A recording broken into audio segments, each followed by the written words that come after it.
Hello and welcome. My name is Cody Crawford and I work for the Career Development Hub. And if you are a transfer student looking for more information and resources that UMass has to offer in terms of career development or career resources, you are in the right place. Today I want to bring you a broad overview of some of the things you should consider and some of the things that might help you out with your time at UMass, as well as into the future for your future career endeavors. So this presentation is brought to you by the Career Development Hub, myself, as well as my colleague, Jess Norton. So first, I want to talk a little bit about career services at UMass. So I represent the Career Development Hub, and you'll notice that throughout the university, there are actually multiple career service offices. And each one of these career service offices helps with specific programs and colleges. So, for instance, myself, at the Career Development Hub, we serve BDIC, the School of Education, Nursing, and the University Without Walls. So you can take a look here at this particular navigation tool for your individual needs. So if you know what college you're in, let's say, for instance, I was in CICS, I could then take a look at where my individual career center is, which happens to be a Letterly Graduate Research Center, a 243. This graphic also tells you how to make an appointment through Handshake, or in certain cases like HFA or Eisenberg, which use a different resource other than Handshake. It also gives you information about the walk-in hours. And as I said, each individual career center offers their own unique things, and this is really a great benefit for you because it gives you a more individualized experience related to your particular career field. This information may change in the future. As of right now, this is current as of January 2020. But feel free to check with our website or give us a call, and we are more than happy to make sure you have the most current information around where your career center is and what it offers. So let's continue.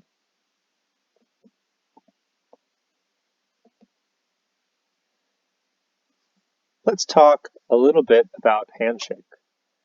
As you may have saw on the previous graphic, Handshake is used by many of the different individual career centers to create advising appointments, but it actually is a much more used resource throughout the university for a variety of career-related events, jobs and internships, and any other sort of career-related piece that you might utilize in your time here at UMass. So it is also compared similarly to LinkedIn. If you're familiar with LinkedIn, you might be familiar with a lot of the features found on Handshake. However, it does have a few benefits over LinkedIn.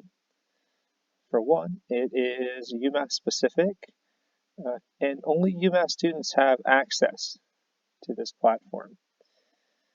So you'll have a lot of employers that are posting jobs and internships on Handshake, and they are specifically looking for university students. So this can help you narrow your search and help you stay a bit more relevant in where you apply your efforts. Other ways that different career centers use Handshake, they announce career-related events, they post jobs and internships, they track and update internship process, they make advising appointments, as we had mentioned previously.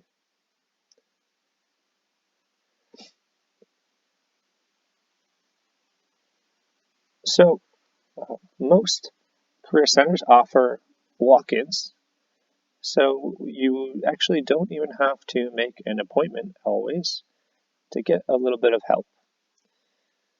Particularly with us at the Career Development Hub, our specific career center, we offer walk-in hours from 1 to 4, Monday through Friday. For those particular programs, peer advisors are available to help with a variety of things, including resumes and cover letters, LinkedIn profiles, and give tips about interviewing and job internship searching. They could also direct you to other career service resources, whether it be events or workshops or anything like that that might be able to help you out. They'll get you moving towards the right direction. And it is important to take a look at what kind of services your individual career center might offer for walk-ins. We also have here in this presentation the Transfer Student Career Checklist. A lot of the documents and resources that you find in this presentation can be found in our website. Or again, if you'd like to give us a call or come into our office, you are more than welcome to do so. So, what should you do your first semester here? First off, congratulations, you're officially a UMass student, which means you have all kinds of access to our career services here at the university. You can check out Handshake, you can create a LinkedIn profile, you can start boosting that GPA, you can do a variety of other things, and this is kind of the path that we recommend that you take as a transfer student to set yourself up best for success. So that way, by the time you're ready to apply for a job or an internship, you are the most qualified that you can be. Let's shift gears and give a little bit of an overview of resumes. Now, I think we could have an entire workshop dedicated just to resumes, but we want to give you a basic overview of some of the very fundamental things that you should consider as you construct your resume. First off, your resume should really only be one page. There are slight exceptions to that. So for instance, if you are in the graduate level program, you can have 2 pages. You want to make sure that all of the verbs that you lead off with for your skills and experiences are in the proper tense. So if you express that you had an experience, maybe a prior internship or a job that was done previously, all those verbs should be in the past tense. If you are currently in that experience, job, or internship, you should lead with the present tense. You want to try to avoid pronouns in sentences. So you want to have everything as boiled down as you possibly can. So full sentences are not really what you're looking for. Bulleted, very basic to the point areas are where you're looking to, is what you're looking to create. You want to generally avoid templates. So in that sense, if you think of how many resumes an individual company or a hiring manager might look at, if they see that your resume is clearly created from a template, this might count against you. Additionally, sometimes templates can interact with a human resources incoming document engine, and it will it might not work quite the way you want it to. It might change the format. You want to try to keep black ink. You don't want a whole lot of color. Again, the resume should be pretty easy to read and fairly to the point. Consistency is key. So however you decide to structure your resume, this should be consistent throughout the document. You want to save yourself some time, but at the same time keep some quality by developing both a master resume and one that is tailored to the experience. So what I mean by this is you'll find yourself applying to quite a few jobs and internships, and it is very important that each resume you submit be very tailored to the specific job or internship that you're applying to. This will give you lots of points. It will help you out tremendously if you're able to speak directly to the company and their needs. On the other end, it is important to have generally a master resume, so you can save yourself some time by taking that and tailoring it. Otherwise, creating a brand new tailored resume for every single internship or job you apply for would be quite time intensive. And lastly, you want to make sure you have it reviewed. The more eyes on your documents, whether it be your resume or your cover letter or your LinkedIn profile, the better. They're going to give you an outside perspective. They might give you a similar perspective to the employer taking a look themselves. Let's talk a little bit about wordsmithing. So you really want to lead off with some really strong words. You want to show, you don't want to tell. Okay, so to demonstrate skills, not just list job descriptions. You don't want to copy and paste duties between similar experiences. Okay, so kind of rephrase that. You want to use quantitative information where possible. So using those numbers to give the hiring manager a real strong sense of exactly what you did, how much you did, and who you did it for. This is a great resource if you want to continue to use some strong action verbs. This is a great list that, again, you can find on our website. So if you want to take a look at that later on, you can definitely grab that there.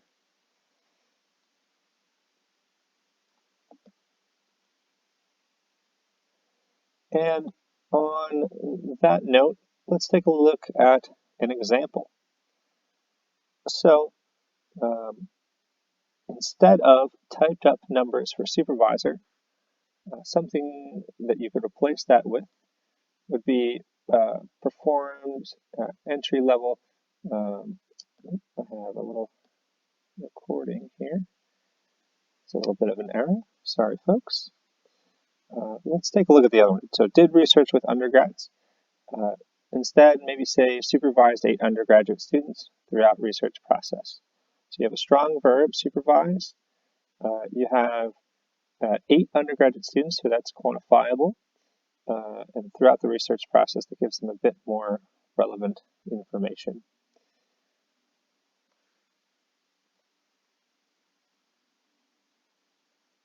Okay, let's move over to LinkedIn.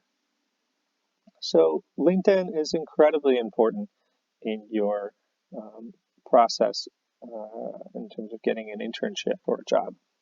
94% of recruiters use LinkedIn to vet candidates, and it is the most popular networking tool. Okay, when you're creating it, you can see that it is somewhat of an extension of your resume. Right? This is one other area in which your job or internship hiring manager can get a sense of who you are and what your experience has been. And we're just going to, again, cover a general overview. First, let's take a look at the basics. So, firstly, we want to make sure that we have a strong professional photo. This is the first thing that folks see when they visit your profile. So typically you want to be wearing professional clothing.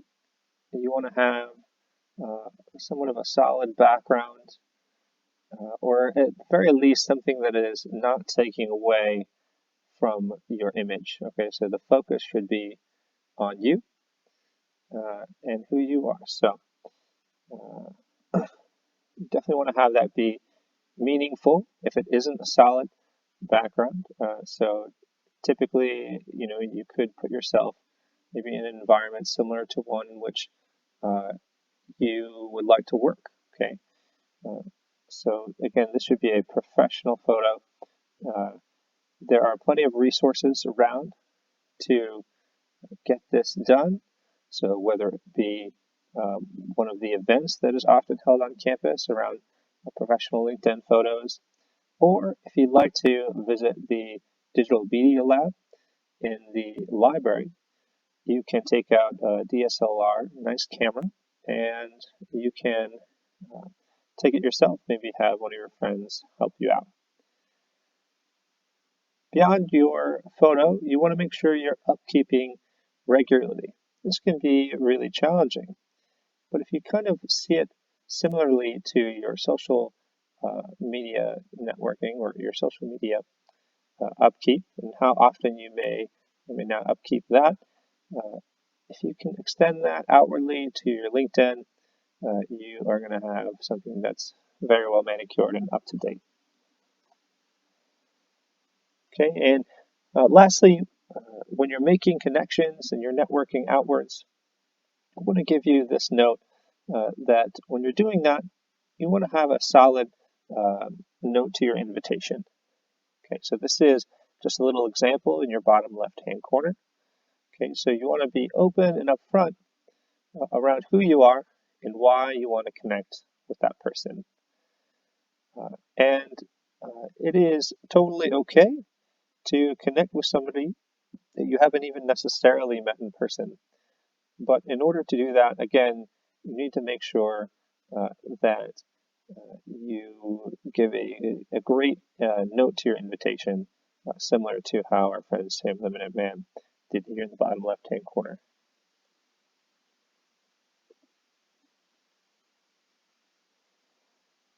Another note here, it is possible and encouraged to change your URL. So there is a section in your LinkedIn profile where you can change it to something a little bit more streamlined. It should be something fairly basic. We recommend using something involving your name and maybe a few numbers if just your name has been taken. Okay, but yeah, we do recommend that it is good so that folks can easily remember both your name and your URL to your website. So, okay, and there is a way to search directly UMass Alumni on LinkedIn. We recommend, this is kind of the link just to get started on LinkedIn, okay? But if you go into the top bar, you can search UMass Amherst, and then once you reach the UMass Amherst page, there is an alumni section on the left-hand corner, and we highly recommend that you click on that alumni button and use that as a starting point to network outwards.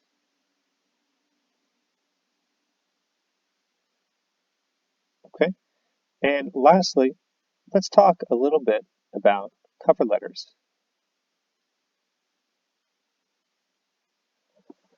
And we're going to cover the basics here. So, first off, make sure you need one. Not every single job is going to ask for a cover letter, not every single internship. But what a cover letter does is it gives you a little bit of voice. All right, it gives you a little bit more narrative structure around some of the information found in your resume, but also a little bit about your story and personally who you are. Just like your resume, it should be tailored to every job. There's no such thing as a one cover letter fits all. Okay, so you can have somewhat of a skeleton, and there is a great document found on our website that gives you an idea of how exactly to structure your cover letter. And so feel free to check that out. You want to demonstrate your skills through concise examples. And you also want to address any missing qualifications that might be apparent on your resume. And lastly, it's okay to boast. And that could be said for not only your cover letter, but your resume and everything else. I know that can be challenging for some folks, but this is the place to be proud of who you are, okay? And all the accomplishments and all the great things that you've done up until this point. So we recommend that because that's ultimately what hiring managers want to see. They want to see the best of you. You are making the argument that you are the best qualified candidate for that position. So this is that document that I was telling you about, giving you a bit of structure to your resume, to your cover letter. So firstly, your first paragraph, you need to stand out, kind of get the base information out there and how you found the job and things like that. Then secondly, you should talk mostly about your experiences and how you learn the skills you have. In your third paragraph, you want to be mostly about your credentials, how your credentials would benefit the position you're applying for. And lastly, your closing is your chance to make an awesome impression. Okay. So again, if you want to take a look at this and use this resource, feel free to visit our website. Okay. Well, if you have any questions, please reach out to the Career Center for any advice, any career exploration, resume, cover letter, LinkedIn reviews. We are here to help. If there's anything that your Career Center can do for you, we want to be able to provide that. But that is it for today, and we wish you all the best of luck in your new time here at UMass, and have a good day.